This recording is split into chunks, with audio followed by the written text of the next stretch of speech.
Yeah, so I guess we're coming towards the start of rugby season. It's February the 1st, and of course, Super Rugby will kick off later this month. And yeah, you'll see a bit more stuff here about rugby because rugby is really our bread and butter on this channel. And because I'm in New Zealand and all New Zealanders love rugby, and it's a mandatory requirement to be a New Zealander. So we will start talking about rugby, but trying to tie in maybe some NFL stuff with rugby, maybe like. We could talk about which All Blacks could do well in the NFL. But first things first, yeah, look, the All Blacks full 2024 test schedule has been released. To be fair, I guess it's not particularly, like, whoa, this is quite different. It's pretty much just bog standard things. A couple of things to know. We played 2 tests to open the season. On the first test on the 6th of July in Dunedin against England. The first of 2 tests, in fact. Second test at Eden Park on the 13th of July. And then we actually will travel to San Diego to play Fiji, which I'll talk about in a bit more.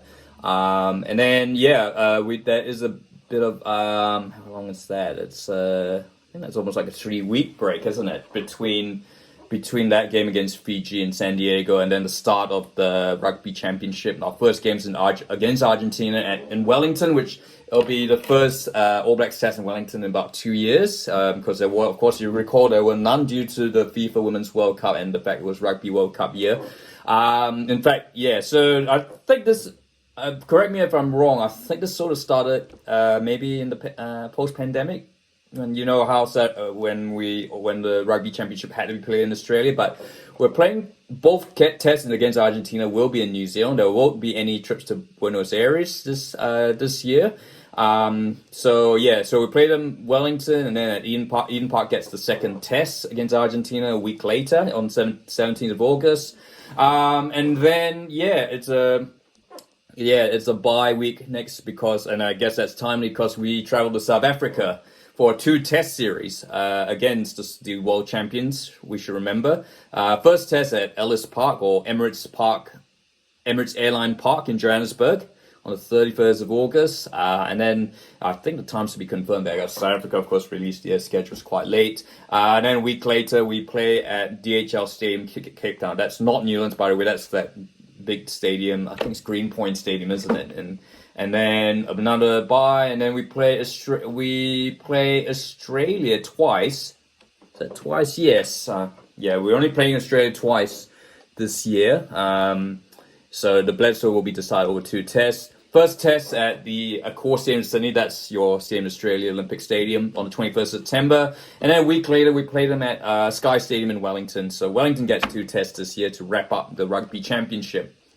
And then quickly, bit of a month's break, and then we head to Japan to play Japan in Yokohama. And then we've got from the 2nd of November to the 23rd of November, the autumn internationals are back. We start off with England at Twickenham on the 2nd of November, and then Ireland, France, and Italy, of course. Now this is part of this big Autumn Nation series. So San Diegoans. San Diegans. Yeah, so there's a bit of intrigue around this.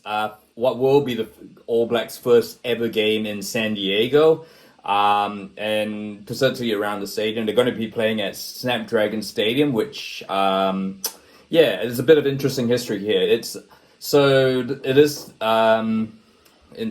is the home of, normally it's San Diego State football team that plays there. They play in the Mountain West Conference, so not one of the big conferences in college football. But of course, this stadium was actually built adjacent to the former San Diego Stadium, which I think back in my day it was Qualcomm Stadium. And this was, of course, the home of the Chargers, the San Diego Chargers, as they were called then. Still like to refer to them. They're now the Los Angeles Chargers. Of course, and it hosted a Super Bowl. So there's a little bit of history there. Of course, this stadium's like the side of that stadium is now a car park for the stadium. So The San Diego, that All Stadium, this current stadium is actually much smaller. It's got a capacity of about 35,000, or it can be expanded to 55,000. Although I really doubt that they will need to. I think 35,000 would be an excellent crowd for rugby in America, certainly with the All Blacks. So yeah, I guess the other thing, of course, is of note. This stadium has hosted rugby. It is the home of the San Diego MLR team.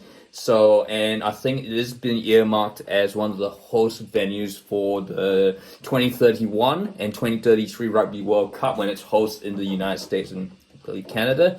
So don't quote me on that. So yeah, and it's hosted lacrosse, soccer, football. Yeah, so it's certainly, so the All Blacks would certainly be another interesting chapter to add to the Snapdragon Stadium. But I guess the big reason, people are saying, okay, great, Fiji playing the All Blacks, but why can't they play in somewhere like Lautoka, Suva, look, where and it's been, after all, Fiji and Drua have played there successfully and with great crowds, and All Blacks have played games in the Pacific Islands.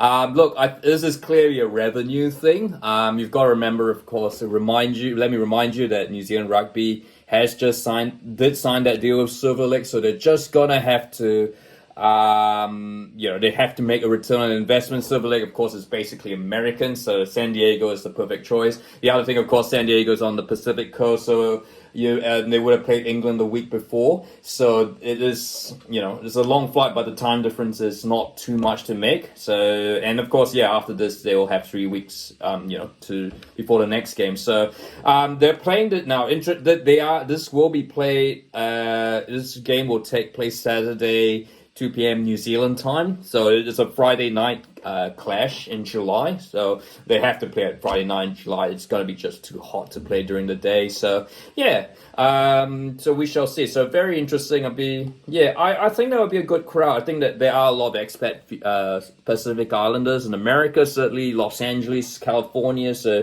I would expect a lot of them to come down for this game, and along with the New Zealanders, and of course the All Blacks are still remain a very popular brand in America. I mean, while they're not quite on the same level as NFL, NBA, and all that, or likes of Manchester United, Manchester City, Real Madrid, Barcelona, and Wrexham, they are, the All Blacks are certainly one of those premium brands.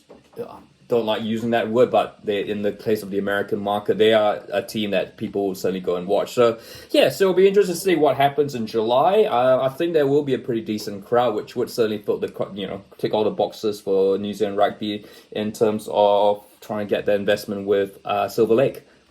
Look, it's only February. It's probably going to be way too early to talk about the All Blacks, what the season's going to look like. But I think certainly. Of course, it is funny. You come up away from Rugby World Cup year. There's always no internationals in November, so we're sort of back to the usual cycle. I mean, of course, if you recall the year after the 2019 Rugby World Cup, we didn't really have the chance to have this cycle. So it's sort of been 8 years since we've had that, the year after the Rugby World Cup where the All Blacks have had to go overseas and tour. So, so we're coming on to another start of the cycle. And so I think there's a lot to work forward to. In terms of attending games, not certain yet, but it'd be great to see Wellington back. With hosting games, and certainly that 7:05 kickoff time really helps. So so that's it. Will you be attending any All Blacks game? Are you planning to attend any All Blacks games in New Zealand or anywhere else? Certainly, will you be attending the All Black team in San Diego or even Tokyo, which is another big deal? If you think so, like to hear your thoughts, and if you like this video, feel free to like and don't forget to subscribe.